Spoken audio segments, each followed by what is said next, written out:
My name is Margaret O'Sullivan. I'm 70 years old, and for the past 40 years, I've been brewing coffee and baking fresh muffins at the same little booth in Pike Place Market in Seattle. Every morning at 4:30 a.m., I arrive before the fishmongers start their famous salmon-throwing show, before the tourists with their cameras appear, before the city fully wakes up to another day of rain and possibility. It was a Tuesday in early October, one of those crisp Pacific Northwest mornings when the mist rolls off Elliott Bay and the Space Needle disappears into low-hanging clouds, when I first noticed the young man. He must have been in his early 30s, always rushing through the market with his phone pressed to his ear, speaking in the rapid-fire language of tech startups, pivot, scalable, disruptive innovation. He'd grab a large coffee, barely make eye contact, and disappear back into his world of deadlines and venture capital meetings. What caught my attention wasn't his obvious disconnection from the vibrant life of the market. Unfortunately, that's common among Seattle's tech crowd. But the way he would pause, just for a moment, whenever he saw one of the market's stray cats or visiting dogs, something in his eyes would soften, but then his phone would buzz, and he'd snap back to his urgent digital reality. If you're enjoying this true and heartwarming story, subscribe to the channel so you don't miss any emotional stories like this one. It was on a Thursday afternoon when Sunny came into our lives. Golden retriever, probably 4 or 5 years old, with that gentle temperament that makes the breed so beloved, but with sad eyes that spoke of recent loss and confusion. He wandered between the market stalls, clearly looking for someone who wasn't there anymore. "Where did you come from, beautiful boy?" I asked him, offering a piece of my morning blueberry muffin. Sunny took the food gently, without desperation, the way a well-trained dog does. Someone had loved this animal, taught him manners, given him a good life, until something went wrong. Old Pete, who sells newspapers at the market entrance, filled me in on Sunny's story that evening. "That Golden belonged to Mrs. Chen from the apartments on First Hill," he told me. "Sweet old lady had that dog for years, but she got evicted last month. Rent went from $800 to $2,400 overnight. One of those tech company buyouts. Had to move to assisted living that don't allow pets. What happened to Sunny? She tried to find him a home, but you know how it is. Senior dog. No guarantees about training, vet bills. Most folks want puppies." My heart broke for both Mrs. Chen and Sunny. Another casualty of Seattle's housing crisis, where longtime residents get displaced by the tech boom that prices out everyone who doesn't work for Amazon or Microsoft. The young tech entrepreneur, I later learned his name was James, walked by that afternoon and stopped dead when he saw Sunny lying next to my coffee cart. "Whose dog is this?" he asked, and for the first time in months of brief interactions, he actually looked at me instead of his phone. "He's been abandoned. His owner got evicted and couldn't take him to her new place." James knelt down and extended his hand. Sunny approached cautiously, sniffed his fingers, and then did something that surprised us both. He leaned against James's legs and sighed deeply, as if he'd been waiting for exactly this person. "He likes you," I observed. "I had a Golden growing up. Best dog in the world. Max. What happened to Max? He got old while I was away at Stanford, then working 80-hour weeks at my first startup. My parents had to put him down while I was in a board meeting. I never got to say goodbye."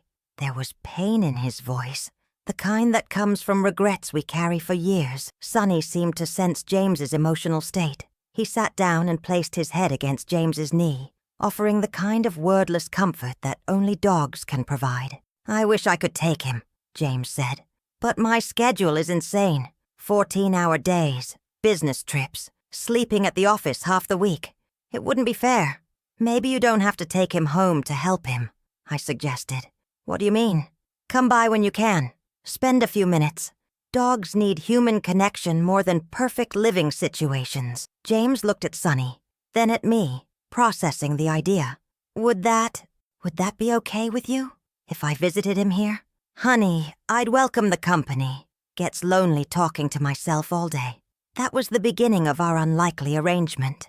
James started stopping by twice a day, quick coffee in the morning before his first meetings, longer visit during his lunch break, when the market was bustling with midday energy. Sonny thrived on the routine. He'd wake up with me at 4:30, help me set up the booth, mostly by lying in strategic locations where I had to step around him, greet the morning regulars with tail wags, and then wait patiently for James to appear around 7:45 a.m. You know, I told Sonny one morning while kneading dough for fresh muffins, "That young man needs you as much as you need him. Maybe more." Sonny tilted his head the way dogs do when they're listening intently, as if he understood the assignment I was giving him.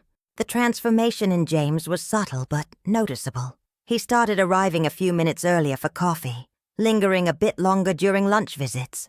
He'd pet Sonny while telling me about his latest business challenges, user acquisition costs, venture capital meetings, competition from larger companies. "Sounds stressful," I'd say, pouring him coffee that was always exactly the right temperature because I'd learned his preferences. "It is, but somehow, spending 10 minutes here with Sonny makes the rest of the day manageable.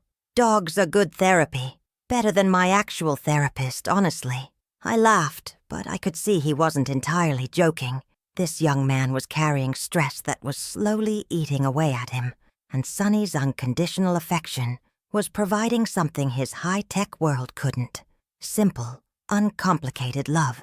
One afternoon, James arrived looking more frazzled than usual. "Rough day?" I asked. "My lead developer quit this morning. Says the pressure is unsustainable. We're supposed to demo for investors next week." "I'm sorry, honey. It's just, sometimes I wonder if I'm building something that actually matters, or if I'm just trying to prove I can make it in this city." Sonny had been napping in a patch of afternoon sunlight, but he got up and walked over to James, who was slumped against my counter. Without any prompting, Sonny put his head in James's lap and stayed there until some of the tension left the young man's shoulders. "He's a good judge of when someone needs extra attention," I observed. "How do you do it, Margaret? You seem so content, peaceful." "I found work that connects me to people. Real people, not just data points or user metrics. Every customer has a story, a life outside of my little coffee booth. That makes the work meaningful." James nodded thoughtfully, absently scratching behind Sonny's ears. "I used to think success meant building something that could scale infinitely, reach millions of users, get acquired for hundreds of millions of dollars. And now I'm not sure what success means anymore." As the weeks passed, our little routine became the highlight of my day. I had James to share coffee with, Sonny to keep me company, and the satisfaction of watching a friendship develop between a stressed entrepreneur and a golden retriever who had lost everything but still had love to give. Neither James nor I realized it yet, but Sonny was doing more than providing companionship. He was building a bridge between two different worlds, the old Seattle of craftspeople and community, and the new Seattle of algorithms and ambition. We were about to discover that the best solutions often come from the most unexpected places.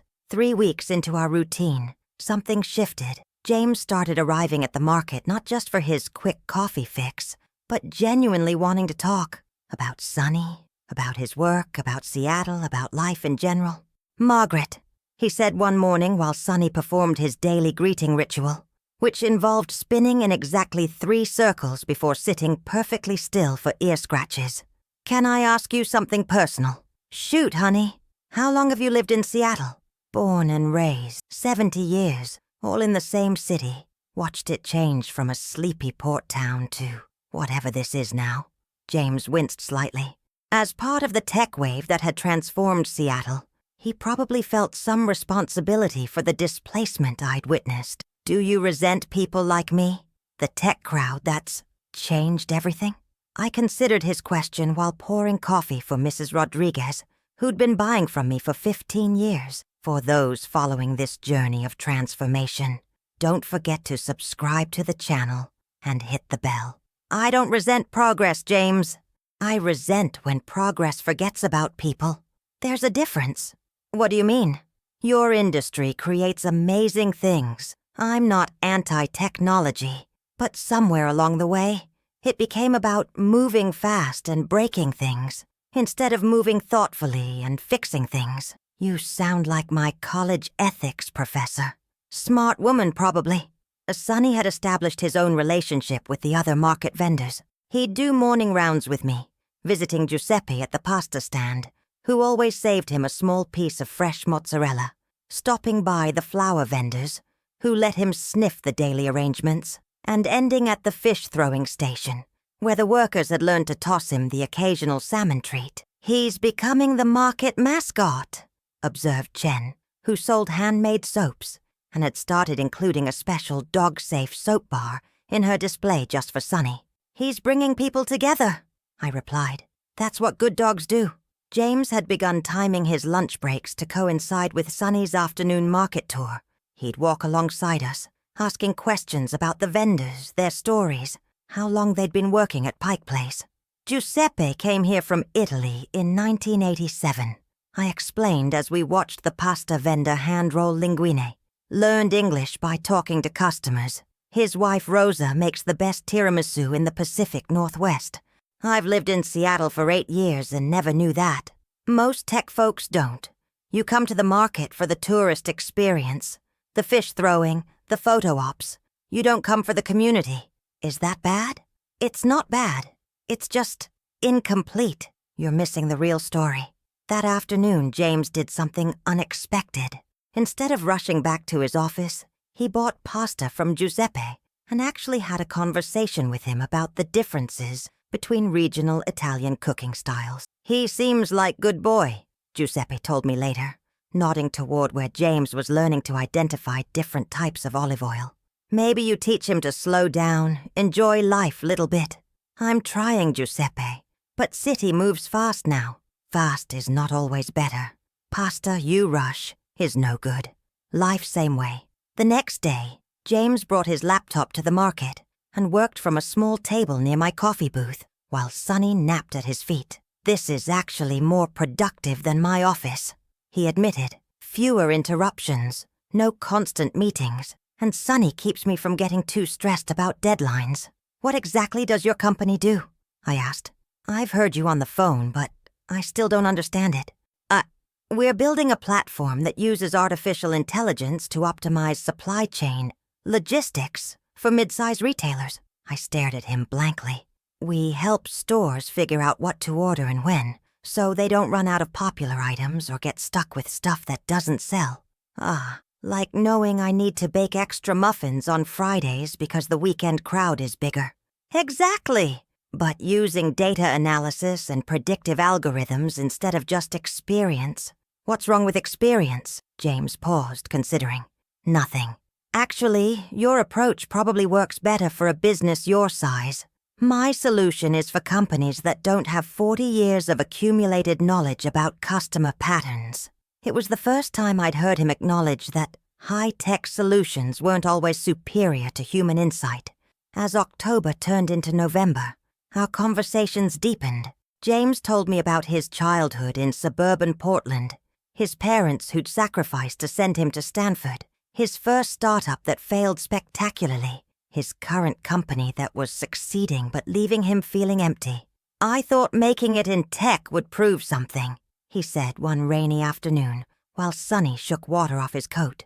"To my parents, to my college friends who said I'd never make it in Silicon Valley North, to myself. What were you trying to prove? That I was smart enough, ambitious enough, innovative enough to matter. And now?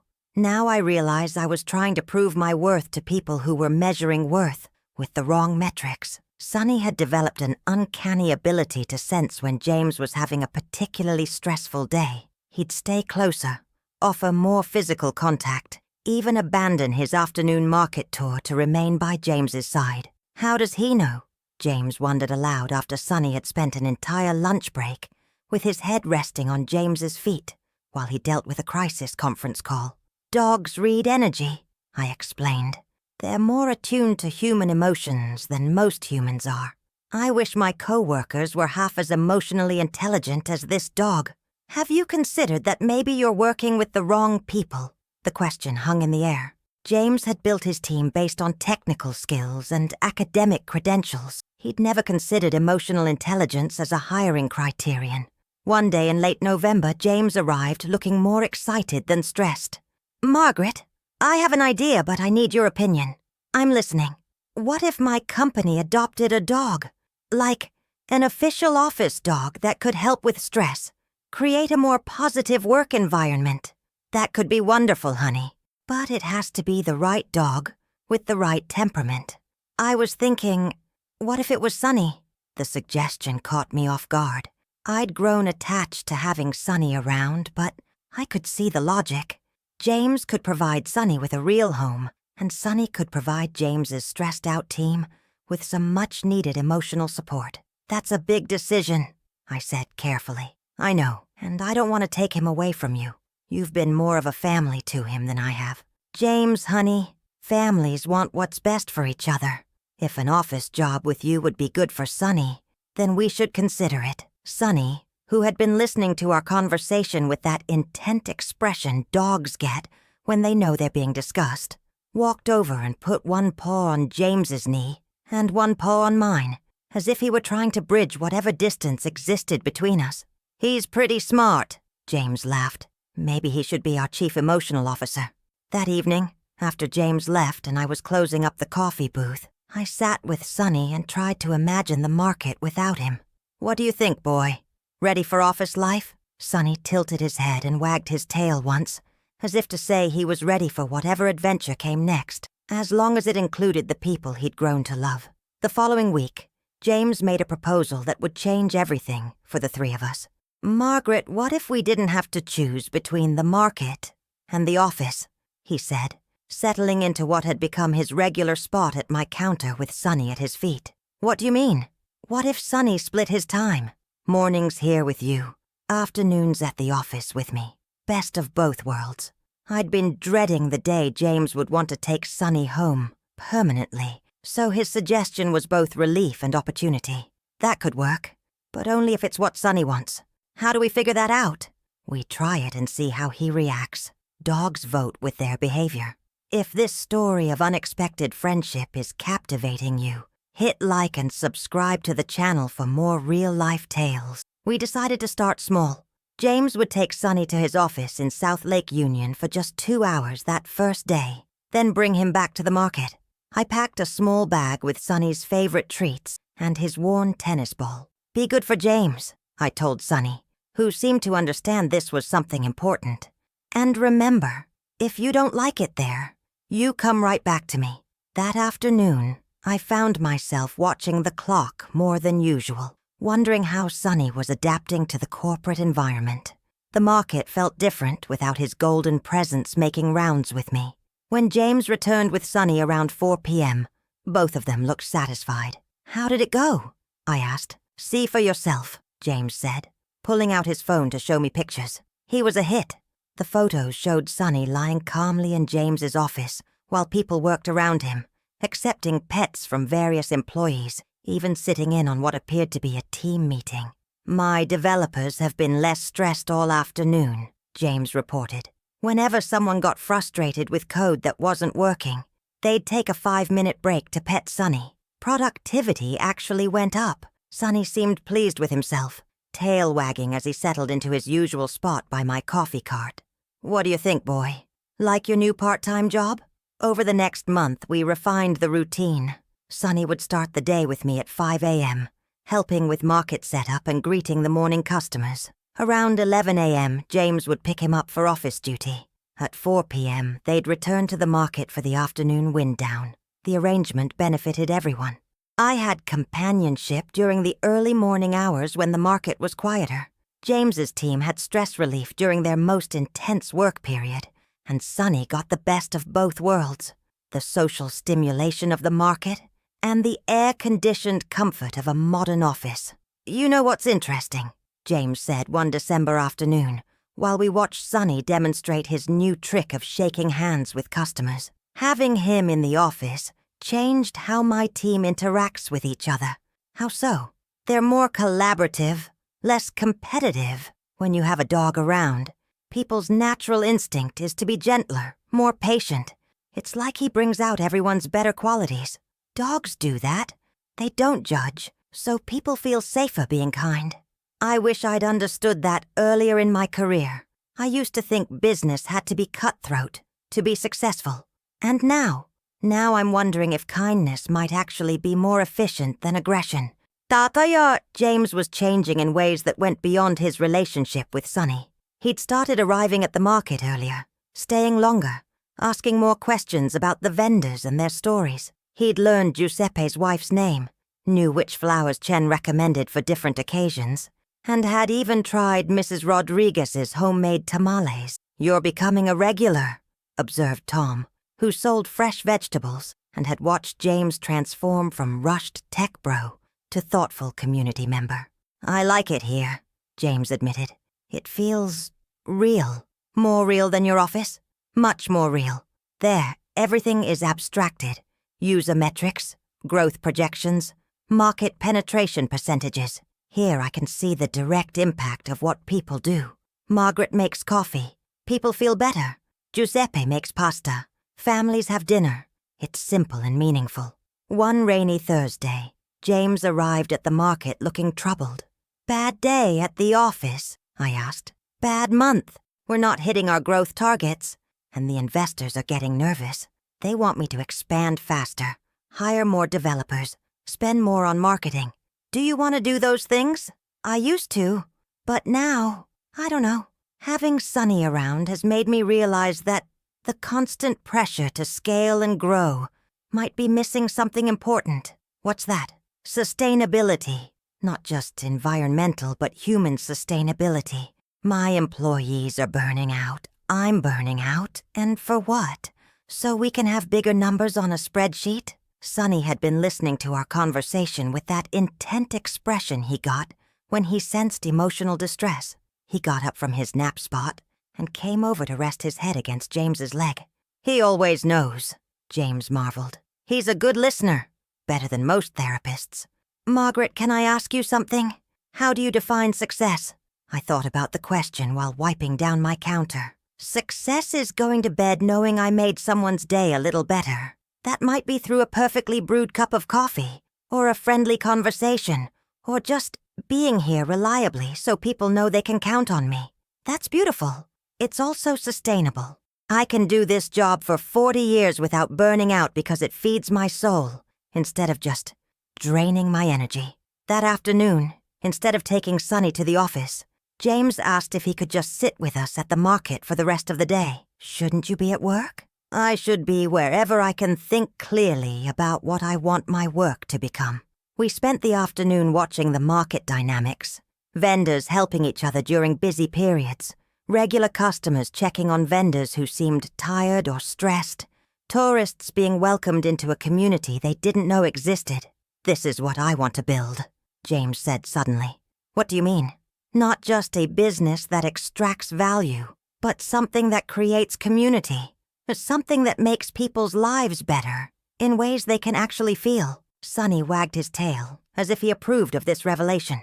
"That's a good goal, honey. But how do you get there from where you are now?" "I have no idea, but I know I can't figure it out sitting in a conference room, looking at PowerPoint presentations." As evening settled over Pike Place Market, and the vendors began closing their stalls, I realized that Sunny hadn't just brought James and me together. He'd brought James back to himself, to values and priorities that had gotten buried under layers of ambition and external expectations. "James," I said as we packed up for the day, "whatever you decide about your company, don't lose sight of what you've learned here." "What have I learned?" "That success isn't about being bigger or faster than everyone else. It's about being more connected, more helpful, more human." Sunny walked between us as we headed toward the parking garage, creating a physical bridge between the old Seattle and the new, between wisdom earned through experience and potential waiting to be realized. 2 months into our shared custody arrangement, something beautiful and unexpected happened. James started bringing members of his team to meet Sunny and experience Pike Place Market through local eyes rather than tourist ones. "Margaret," he said one morning, arriving with a young woman in her 20s, "I'd like you to meet Sarah, our lead UX designer. Sarah, this is Margaret, the wisest business consultant I've never officially hired." Sarah laughed nervously, clearly unsure what to expect from this introduction. "James talks about you and Sonny constantly," she said. "I was curious about what happens here that makes him so much calmer after his market visits. Honey, would you like some coffee? And there are fresh cranberry orange muffins if you're hungry." Over the next hour, I watched Sarah's transformation mirror James's from months earlier. She started tense and hurried, checking her phone repeatedly.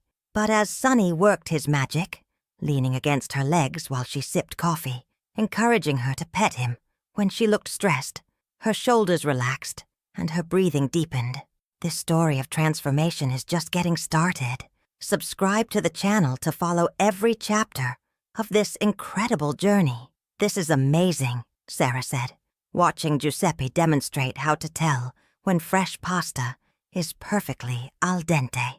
"I've lived in Seattle for 3 years and never really talked to any of the vendors. Most tech folks don't," I observed. "Nothing wrong with that, but you miss out on a lot of wisdom when you only interact with people who share your same background and education level." "What kind of wisdom?" "Giuseppe there has been running a successful small business for 35 years. He knows things about customer service, inventory management, and quality control that you can't learn in any MBA program." James nodded enthusiastically. "That's exactly what I've been discovering. Margaret understands customer psychology better than any of our user research." "How so?" Sarah asked, genuinely curious now. "I watch people all day long," I explained. "Not their clicking patterns or usage data, but their actual behavior. How they interact when they're stressed versus relaxed. What makes them smile. What makes them trust you enough to become regular customers." Sarah started asking questions about customer loyalty, brand building, and community creation. I found myself sharing insights I'd never articulated before. Observations from 4 decades of serving the same neighborhood. "The secret to customer retention isn't rewards programs or discount incentives," I told her. "It's making people feel seen and valued as individuals, not just as revenue sources." "Can you give me an example?" "Mrs. Park comes by every Tuesday morning before her chemotherapy appointments. I always have her coffee ready exactly how she likes it. Half decaf, extra foam, cinnamon on top, so she doesn't have to wait or make decisions when she's already feeling anxious. That's beautiful customer service." "That's not customer service, honey. That's caring about someone." Sarah was taking notes on her phone, but more importantly, she was really listening. Over the following weeks, James brought other team members to the market.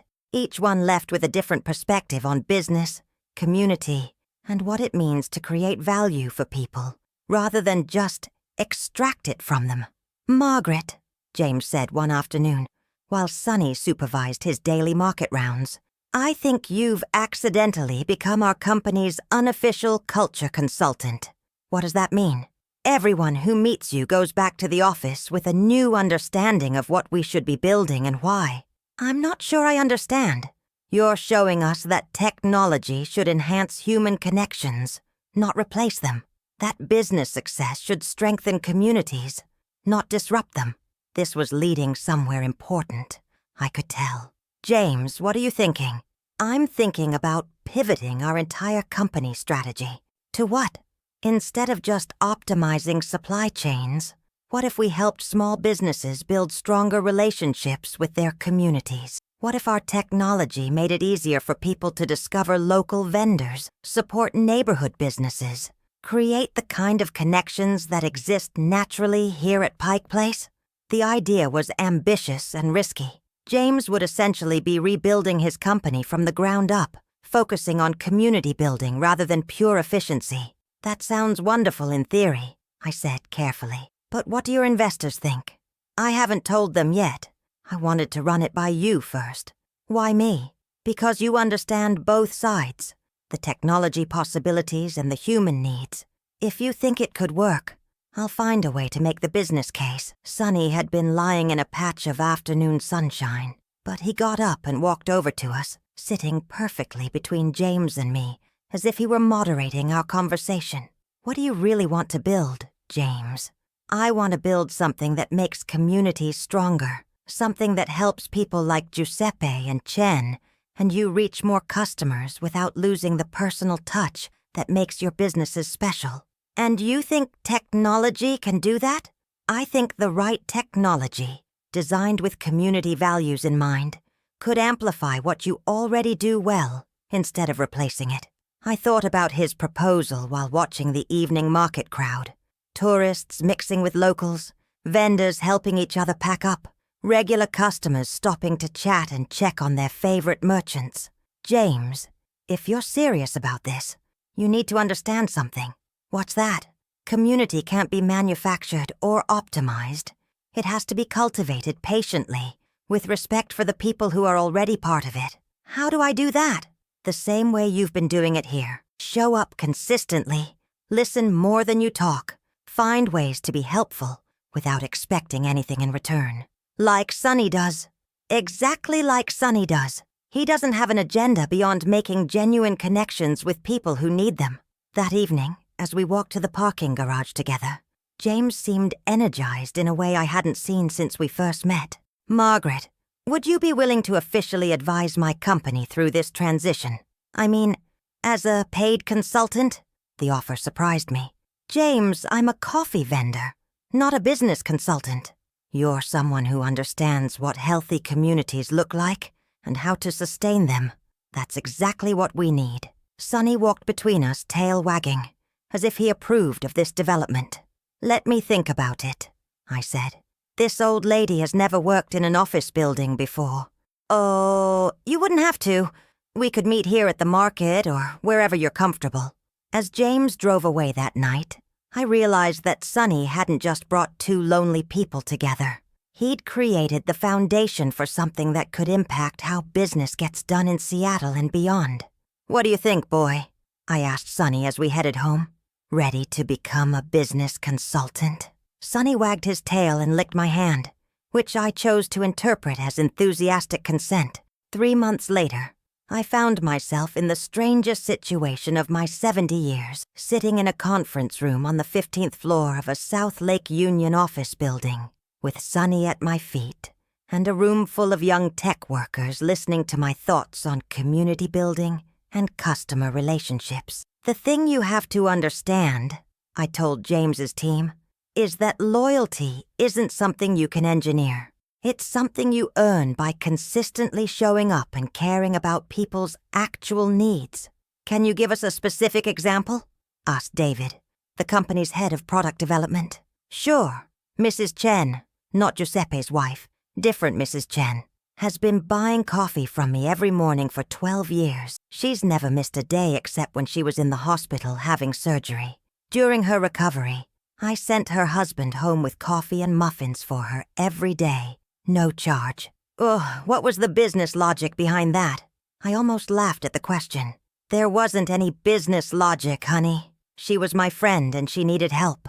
But it created customer loyalty, Sarah pointed out. It created genuine relationship. The loyalty was just a byproduct. If this journey of business transformation is inspiring you, don't forget to hit like and subscribe to the channel. James had been quiet during most of our meeting, but he spoke up now. That's exactly what we're trying to build into our platform.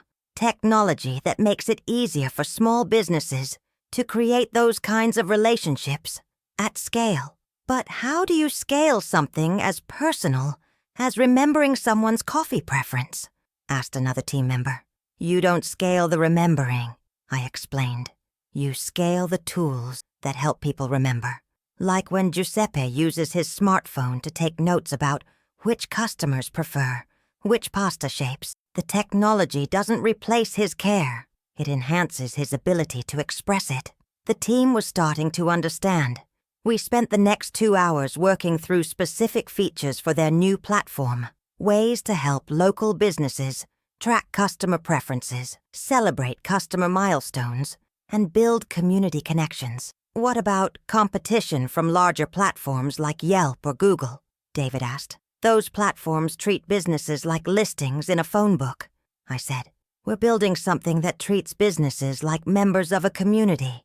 What's the difference? Phone book listings are about extracting information. Community membership is about building relationships that benefit everyone involved. Sonny had been patiently lying under the conference table, but he got up and walked around the room, stopping at each person's chair for a moment of connection. It was his way of participating in the meeting.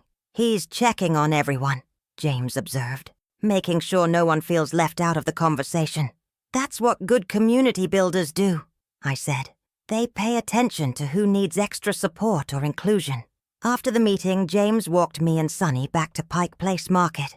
The contrast between his sterile office building and the vibrant, chaotic energy of the market was striking. "Do you think we can really build something that bridges these two worlds?" he asked. "I think you're already doing it, honey.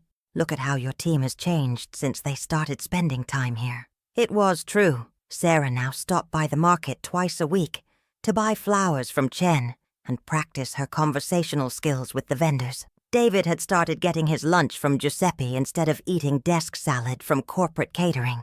The whole team seemed more grounded, more connected to the city they were building technology for. "Margaret," James said as we reached my coffee booth, "I need to tell you something.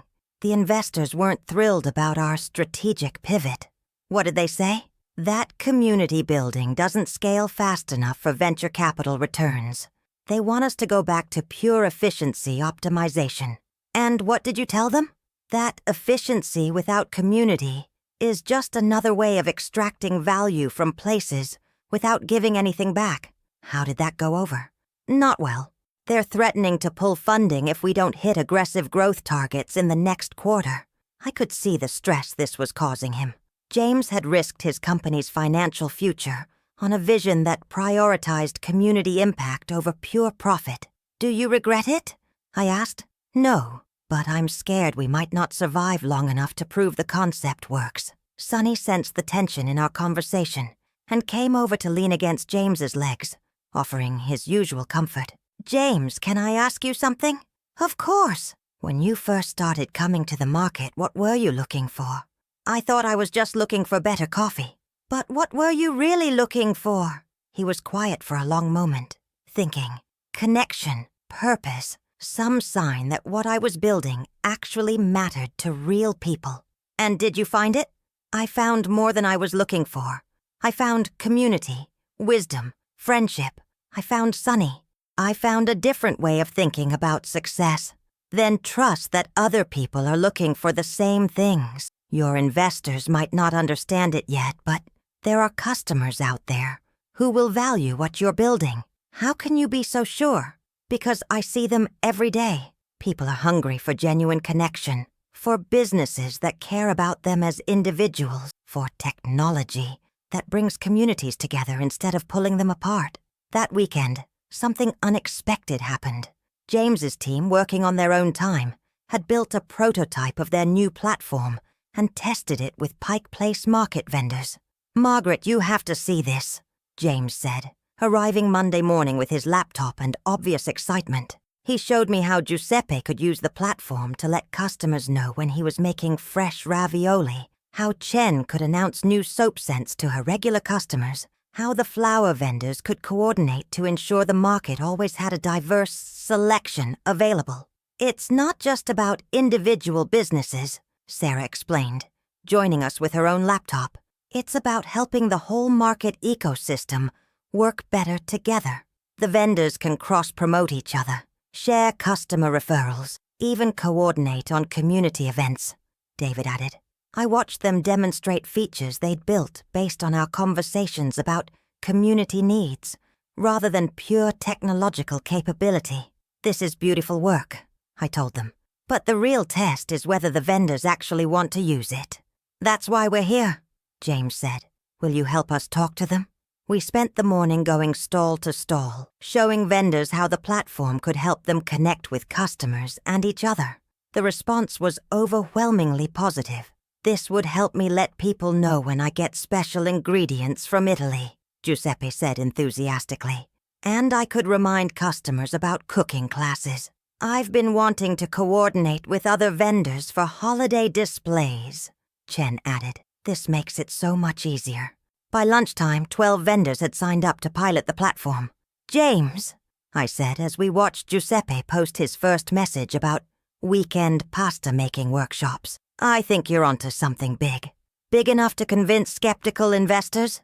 Big enough to prove that technology and community can work together to create something better than either could create alone. Sunny, who had been supervising vendor onboarding with typical golden retriever enthusiasm, came over and sat between us, tail wagging with what looked like pride in his human's accomplishment.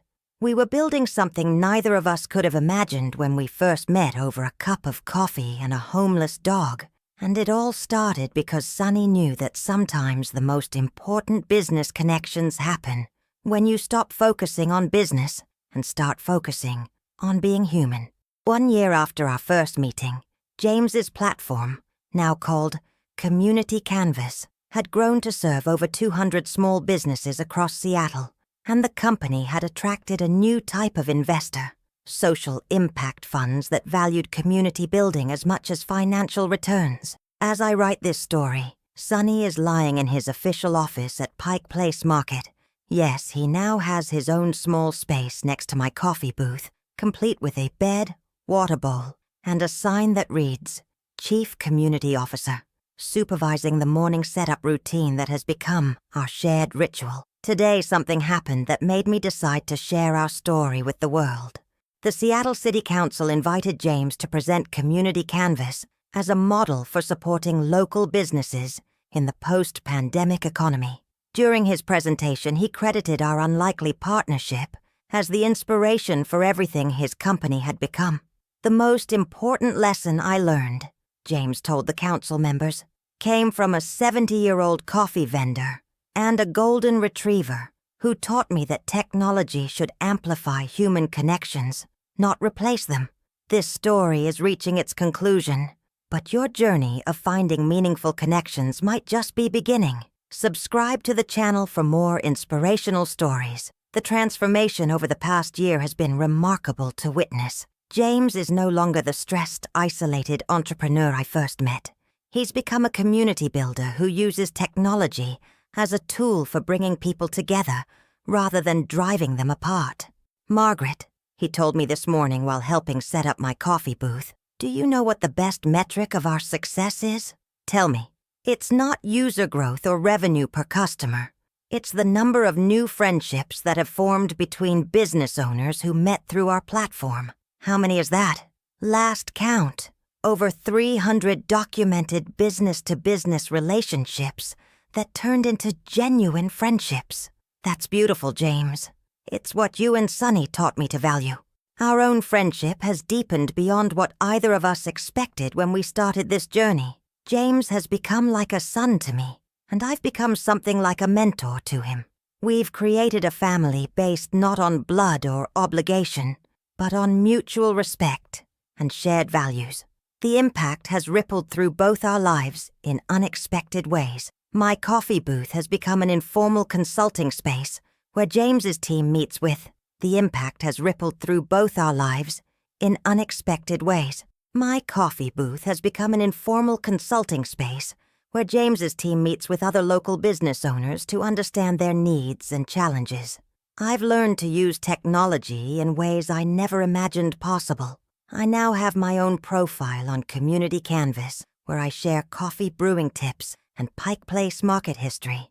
Margaret, said a young entrepreneur who'd driven up from Portland to meet with us, your insights about customer relationships have revolutionized how I think about my bakery business. Honey, I just shared what I've learned from 40 years of making coffee for the same neighborhood. That's exactly why it's so valuable.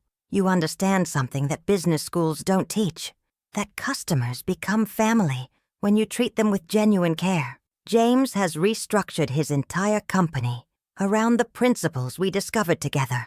Community Canvas now operates as a public benefit corporation, balancing profit with social impact. His team includes not just software engineers, but community organizers, small business owners, and what they call wisdom advisors, people like me who bring decades of real-world experience to product development. We're not just building software, James explained to a group of visiting venture capitalists. We're building tools that strengthen the social fabric of communities. The investors were initially skeptical. But the numbers spoke for themselves. Businesses using Community Canvas showed 40% higher customer retention rates and 25% increased revenue compared to similar businesses using traditional marketing platforms. For those who've been following this incredible transformation, don't forget to subscribe to the channel and share this story. Sonny has become something of a celebrity in Seattle's business community. He regularly appears at conferences about community building and social entrepreneurship, always managing to win over skeptics with his calm presence and intuitive ability to connect with people who need emotional support. "That dog has better networking skills than most of my MBA graduates," joked a professor from the University of Washington's business school after Sonny had spent an hour providing comfort to stressed students during finals week. But the most meaningful changes have been personal. James's relationship with his parents has improved dramatically since he found work that aligns with his values. They still don't fully understand his business, but they can see that he's happier and more fulfilled. "Mom," he told me he'd said to her during their last visit, "I finally found a way to use my education and skills to make the world a little bit better." "And what did she say?" I asked. "She said she was proud of me for the first time since college graduation. My own life has been enriched beyond anything I could have imagined at 70 years old. I've spoken at conferences, consulted for other cities trying to support local businesses, and even started teaching a course at Seattle Central Community College about small business customer relations. Students half your age are taking notes on everything you say," James observed after sitting in on one of my classes. "That's because wisdom doesn't come from books, honey. It comes from paying attention to people for decades. But perhaps the most significant change is how we've redefined success itself. James's company measures impact not just in financial terms, but in community health, stronger local economies, increased social connections, greater civic engagement. We're proving that business can be a force for bringing people together rather than driving them apart," James said during his recent TED Talk, with Sonny sitting calmly beside him on stage. This morning, as I prepared for another day at Pike Place Market, I reflected on the chain of events that brought us together. If Mrs. Chen hadn't been evicted, Sonny wouldn't have ended up abandoned at the market. If I hadn't offered him part of my muffin, he might not have chosen my booth as his home base. If James hadn't been carrying guilt about his childhood dog Max, he might not have stopped to connect with Sonny. "Sometimes I think the universe conspired to bring us together," I told Sonny.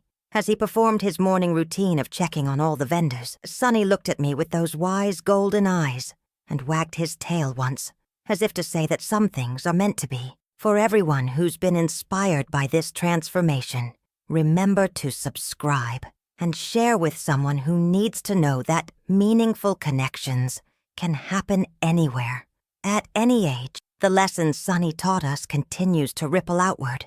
Community Canvas now operates in 12 cities, each implementation guided by local wisdom advisors who understand their communities the way I understand Pike Place Market. James has become a national speaker on technology ethics and community-centered business models. But for me, the real victory is much simpler. I wake up every morning knowing that I'll spend the day with people I care about, doing work that matters, contributing to something larger than myself. As I finish writing this story, Sonny is greeting the afternoon tourists who've come to Pike Place Market seeking authentic Seattle experiences. He embodies everything we've learned about connection. He doesn't judge people by their appearance or status. He offers comfort to anyone who needs it.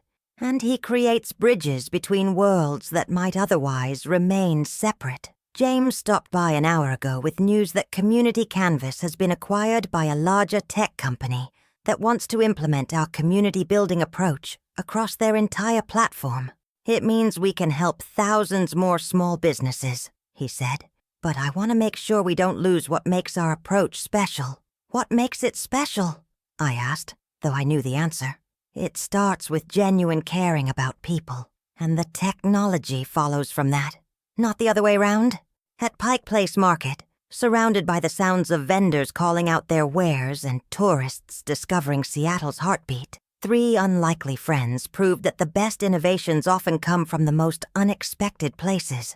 A 70-year-old coffee vendor's wisdom, a golden retriever's emotional intelligence, and a tech entrepreneur's willingness to put humanity before algorithms. Sometimes the most revolutionary thing you can do is simply pay attention to what people actually need and then find ways to help them get it. In our case, what people needed was connection, community, and the knowledge that their stories matter. And that's a lesson worth sharing with the world. Thank you for following our story. If it touched your heart, subscribe and share with someone who needs to know that it's never too late to find your tribe, your purpose, or your best friend.